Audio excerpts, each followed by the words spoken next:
I'm so happy and honored to be talking today with Michael Mondavi, who is the chairman and founder of Folio Fine Wine Partners, and an old friend of, I don't know, 40 years or so.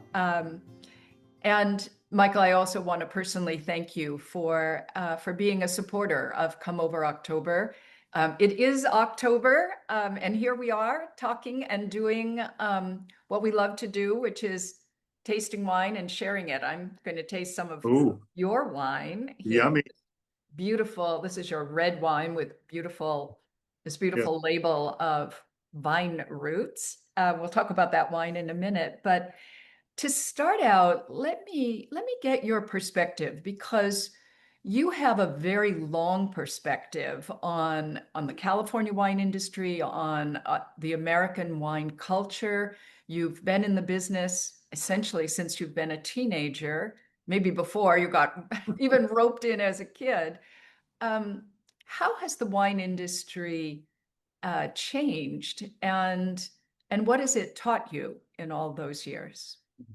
It's been big changes, but it's kind of gone up to from the early immigrant families, whether they be French or Italian, who would have wine on the table with their evening meals almost every night. It was not a luxury, it was the staple of the table, it was the liquid food to complement the meal. And so I learned that with my grandparents and parents. And then as we went into the 70s, early 80s, wine got to be more, quote, stylish, and people had to have a certain wine glass for certain wine. And the sommelier said, oh, no, you can't have this with what you're serving. You have to have something else. People looked at the prestige of wine rather than the joy of wine.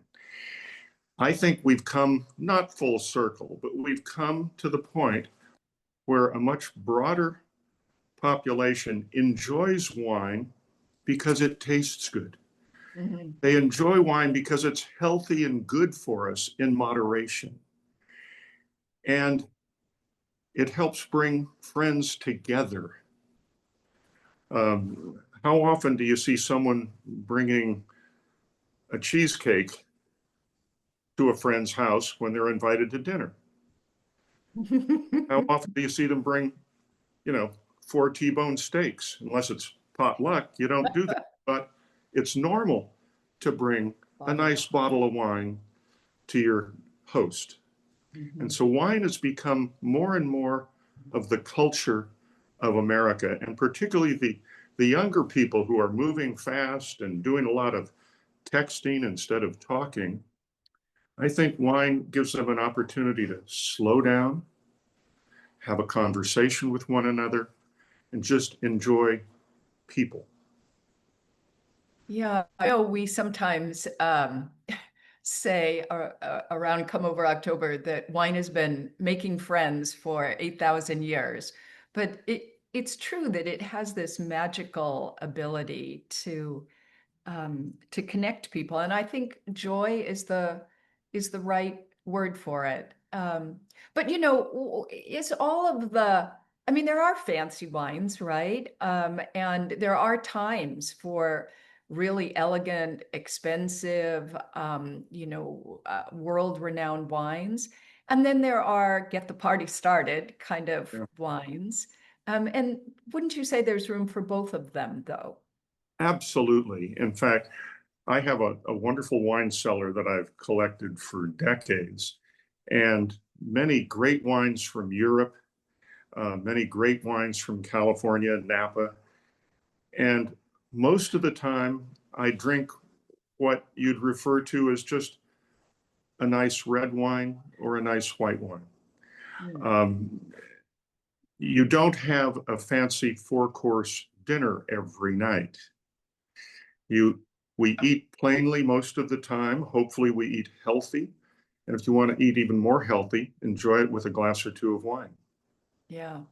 It's so true. Let's talk about Europe for a minute because as part of Folio, when you founded Folio, you have, incredible personal connections with so many wonderful wine families in Europe, and whose wines you have imported into the United States. Is there something that we can still learn from the Europeans, where wine is, it's so thoroughly threaded into the culture of Europe? Oh, absolutely. In fact, wine gained interest after World War II in the United States when the servicemen who and men and women who served in Europe came home, and while on service in Europe, they learned that, Mm. oh, the French, the Italian, the Spanish, they enjoy a glass or two of wine with their meals, and it's really nice. And so I think what we've learned is that, again, moderation in all things, but we produce a product called wine that makes people happy.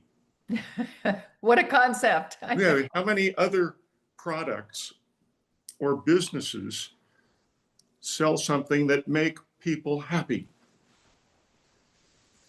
Yeah. It's as a writer, it's I have a unusual process for thinking up ideas to write about, and a thought will come into my mind. I'll just start collecting a folder. And one of the thoughts recently and I now have a folder on this. I haven't written the piece yet, but it's called The Decline of Pleasure. Ah, And maybe we don't talk about in the wine industry enough joy and pleasure and how central that is to human existence in a way, right? It's critically important. yes. If people are happy and if they enjoy pleasure, whether it's food, wine, athletics, whatever, they're going to be actually a happier human being and much more pleasurable to be with. Yes. So some psychologists may be out of business, but that's okay That's because it. people Get will rid of be it, happier. buy some wine. Yeah. What do you think the importance of stories is in the wine industry? Because a lot has been um, written and talked about recently about how maybe what's so compelling about wine are the stories of the people behind it. Do we tell those stories enough? That's a very good point. I don't think we tell those stories enough. People are interested in people. Mm. They're not just interested in a product. And wine is total people, from the planting of the vineyards to the tilling of the soil to the harvest to the winemaking to then enjoying it with family and friends over a meal. And so I think we need to tell the story of the people in the vineyards, of Mm.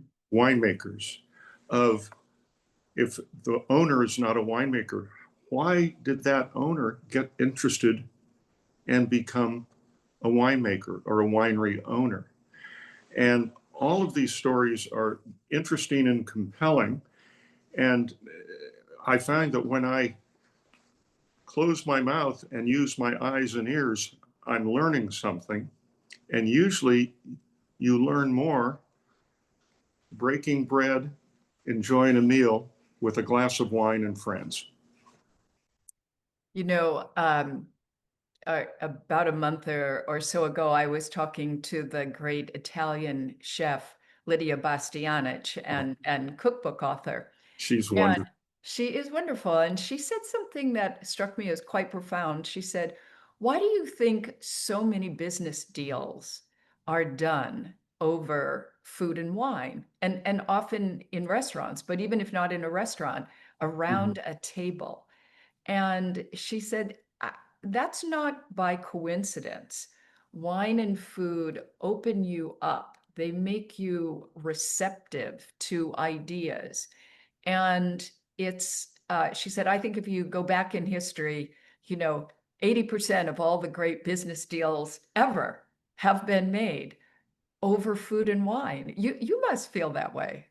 I agree. I think she is absolutely correct. And as you were talking, it reminded me, President Nixon on his trip to China took Schramsberg champagne and some other California wines to share with the Chinese as a gesture of friendship and I want to work with you. Right. And I think wine has a magical quality in that area. You know, I'm glad you used the word magical because I'm wondering if after 50, 60 years in the wine business, it is still for you personally. Is it still a bit of a mystery? Well, it is a mystery. I've yet to taste the perfect wine, Mm. regardless of who made it. I've tasted wonderful wines and I've tasted some that I didn't want to taste again. But it's fun because we're dealing with Mother Nature. And what really excites me now is that we are back to the future in our farming and winemaking. And by Mhm. that, I mean natural, organic farming and winemaking. And now regenerative farming. I remember when I was probably 13 or 14, my grandfather had me shoveling and turning over a compost pile because Mm. that was the fertilizer for the vineyards. They would get the old skins and seeds from the harvest and let it cook, and you'd have to shovel it and till it. And my grandfather and his generation were all natural farmers. Yeah. And with the universities and all these new herbicides, pesticides, fungicides, the industry became more chemical farming. And it's really wonderful. In the last 20, 25 years, we've gone back to the future, to wonderful, natural, organic farming. And the wines taste better. Hmm. I learned something from my uncle, and that is you should taste everything that you put in the vineyard or spray on the vines. Mm. And most of it tastes terrible.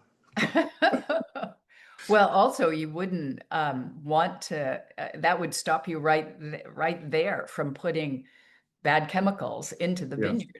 If it's not something that you would put in your own mouth, in a yeah. sense, right? You wouldn't put If, it on a vineyard. if it's not healthy and good for you as a human, it's not going to be healthy and good for the field or for the crop that it's grown in. Let me ask you why you think on this topic of nature, because like you, I mean, I moved here from here being Napa Valley from New York in order to be closer to vineyards. Just through osmosis, I felt like that would be good. And I've always thought of wine as something, it's like a straight shot of taking nature into your Mm-hmm. body. Um, and yet, when I hear sometimes younger consumers say that they feel that wine is not authentic or that they're searching for authenticity, I think to myself, what could be more authentic than that, right? Wine's connection to nature. Yeah, How about that idea? if we were under the FDA, Food and Drug Administration, rather than the Bureau of Alcohol, Tobacco, and Firearms, our label would say wine made from grapes. Yeah, exactly. You don't have any of these multi-syllable words that are on all the food packages. Wine is the most natural and healthful of all beverages. Louis Pasteur said that exact thing. He said, wine is the most natural and healthful of all beverages. Enjoy it in moderation. Hmm. And what he said then is so true today.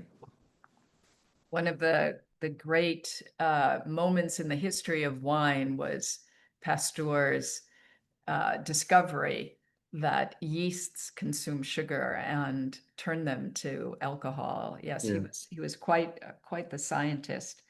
Um, So, are you ultimately optimistic about the wine industry now? I mean, you not only have Folio, but of course the Michael Mondavi family Yeah. wines, which I think your son makes, right? Yes, and you know what's neat? Rob makes. He's doing a better job making that wine than I did. And it's always wonderful to see the student surpass the teacher. Well, I'm sure he's happy to hear that. Don't But tell, don't tell him. It's a secret. so, because you are of an important wine family, and your wine family continues with Rob, um, and your daughter Dina. So, are you essentially optimistic, even the headwinds that the industry faces now are Well, well known? well, anytime there's overplanting of vineyards, regardless of the region, it does catch up and it causes a surplus. This is, in my lifetime, the fourth cycle. This is Mhm. nothing new. California Cooler in 1976, I think it was created because of the surplus of wines. Wineries couldn't sell it. The fellows who started California Cooler bought the wine very inexpensively, made it taste a little like soda pop, and everybody said, oh my God, that's going to ruin the wine industry. It did the opposite. People who tried California Cooler and then Bartles and James a couple of years later said, I wonder what Chardonnay tastes like. I wonder what Cabernet tastes like. And they created the younger generation of wine drinkers in that era. And I think the same thing is going to happen. We're going through a cycle now. There are all these spritzers and seltzers and all. The young people are drinking a lot of those. They're going high on caffeine so that when they're doing all their games or whatever, they're going to grow up in a couple of years. Someone's going to offer them a glass of red or white wine, and they're going to go, oh my goodness, that tastes good. And it really is enjoyable to sit and relax and have this wine with you at a meal. Mm, And yeah. so I am the eternal optimist. And we had too many people come in and start wineries. We had too many people plant vineyards where they shouldn't be planted. And those are the ones that are going to evaporate. And the wines that are quality and taste good and have a reasonable value for the consumer will excel. Yeah. I'm glad to hear you think so. I'm essentially optimistic as well. Um, but it is a trying time. I do think, though, that one of the things that propels the wine industry forward is the sheer maniacal love of those of us who are in the industry, and that creates a kind of giant energy halo. Mhm. And people think, wow, all right, give me a taste of that, right? I mean, someone turned us all on to some great wine at somewhere along the line, and we got on that train, and I think that process, which has happened for thousands of years, Mhm. will hopefully continue to happen. Yeah. but Well, but again, that I agree with you. And again, as Louis Pasteur said, wine is the natural tranquilizer. Enjoy mm, it in moderation. Yes, indeed. Do you remember the first wine that you like really fell in love with? Because I'm sure growing up in an Italian Mm. family, as you were saying, wine always on the table, but often it was very simple wine. Yes. It was every Tuesday, a kind of Tuesday night wine, what we Yeah. call. Um, so do you remember the first wine where you thought, oh my God, wine can be really unbelievable? Well, I was home from college. Uh, my folks were living still at the Charles Krug Winery, their home there. And Alexis Lachine was visiting from France. And he brought a bottle of his Chateau Lescombes. My father served a bottle of the Charles Krug Cabernet Sauvignon, and the two of them were very nice, but that Chateau Lascombes just blew me away. It was spectacular. I said, Dad, we got to make it taste like this. Yes, nothing like great Bordeaux. Oh, Yeah, there's I hear probably you. going to be a contract out for me in Napa later today. Where does your love of wine come from? I mean, I'm wondering if you did you just, you got Italians are good at this. They rope their children into the family business, and before you know it, you're just in. I think Or yeah, tell me. yeah, two things. Number one, my home from the time I was born through college was at the Charles Krug Ranch, 50 yards from the winery. From the time I was about 4 years old, my babysitter was the cellar master. My jungle gym was the winery. My mother would say, don't just go in the wine business, do whatever you want. And the more she said, don't go in the wine business, I wanted to get in the wine business.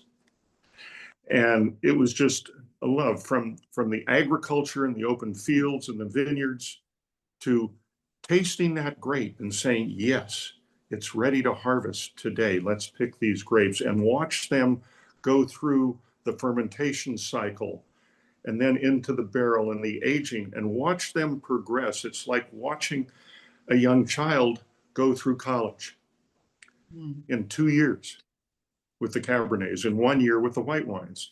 And it's exciting. Each year is totally different. The year we're experiencing now, a little rain, it's supposed to clear up, then rain comes. And Rob called me and said, Dad, we have to go out and walk the vineyards on Thursday because I want to check and see if there's any chance of mold growing in the Cabernet because I want them out there for another week. Mm. And there aren't. So one thing you can do, turn on wind machines, cause a little wind and it blows the moisture off the grapes. People are worried about rain and the harvest. I welcome it because the rain washes the grapes, knocks the dust off of the berries. So when you do harvest them, provided you don't get hot, humid weather and then mold, when you harvest those grapes, they're cleaner, fresher, and will make a crisper, better wine. So Mm. I embrace rain up to a degree. Right. 1972, we had 13 consecutive days of rain in the first part of October. It was not a good vintage year in Napa. Although, lastly, let me ask you about this idea of vintage, because we both remember when, speaking of Bordeaux, the Bordelais would say, "Oh, California, there are no vintage years, and everything tastes just the same year after year. It's all very simple, not very layered, not very complex wine." But you have seen a lot of vintages. And it is true that California does have a lot of natural advantages when it comes to Yeah. vintage. So how do you think about that? Yeah. We don't have as severe Mm, weather. yeah. And in the past, a hot year was a great vintage year in Bordeaux and Burgundy because they would struggle to get enough sugar in the grapes. Now with global warming, that's all changing. Yeah. And uh, I don't know if you're conservative or liberal or whatever. All I know is that the leaves accept the photosynthesis. They only understand Fahrenheit and Celsius. And if it's a little warmer, they get mature sooner. Mm, And the cooler the climate, the longer the growing season, the more flavor in the skin of the grape, the more flavor in the skin of the grape, particularly for the reds, the more layers of flavor in the wine. And so the cooler growing season that can bring a grape to full maturity, the better the wine. yeah. I love like our 2023 vintage Yeah. here in Napa Valley. So spectacular. Well, Michael, I thank you for talking with me today. I can't wait to taste your 2021. Look, I already have it open. I have my little drop Great. stop here. Um, I've had your wine before. I know it is delicious, but I haven't had this vintage. Speaking of vintage, Well, so this one will invite you to have a second or third glass. I see. It's very easy to convince me, actually. Wonderful. So, It's been thank a you pleasure so to be much. with you. And thank you also again for being a supporter of Come Over October. I wish you a lot of good come overs this month and continuing on. Well, come on over and let's have lunch or dinner. I accept. Thank you. Great.